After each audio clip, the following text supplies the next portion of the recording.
కొత్త పథకాలు దేవుడెరుగు. ఆల్రెడీ కేసీఆర్ గారు ఇచ్చిన దళిత బంధు వాళ్ళ అకౌంట్లలో పడ్డ డబ్బులు, విడుదలైన డబ్బులు వాడుకోవడానికి కూడా అనుమతి ఇవ్వకుండా మేమేమో దళిత పక్షపాత పార్టీ అంటారు. ఇదేనా? నేను అడుగుతున్న బట్టి విక్రమార్క గారిని, మీరు ఆర్థిక మంత్రిగా ఉప ముఖ్యమంత్రిగా ఉన్నటువంటి మీరు దళితులకు చేసే మేలు ఇదేనా నేను అడుగుతా ఉన్నా.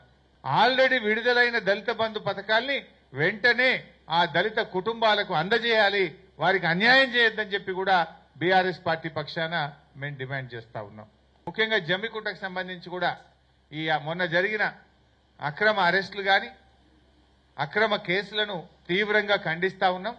తక్షణమే బట్టి విక్రమార్క గారు చొరవ చూపి దళిత బంధు డబ్బులు ఏవైతే అకౌంట్లు ఫ్రీజ్ చేసిండ్రో వాటిని ఓపెన్ చేసి ఆయా దళిత కుటుంబాలు బాగుపడే విధంగా చర్య తీసుకోవాలని చెప్పి బీఆర్ఎస్ పార్టీ డిమాండ్ చేస్తుంది. 9వ తారీఖు నుంచి అసెంబ్లీ ఉందంటున్నారు. తప్పకుండా మొన్న జరిగిన సంఘటన మీద రాష్ట్ర వ్యాప్తంగా దళిత కుటుంబాలకు రావాల్సినటువంటి ఆ డబ్బుల మీద బీఆర్ఎస్ పార్టీ ఆ దళితుల పక్షాన అసెంబ్లీలో కూడా పోరాడుతుంది.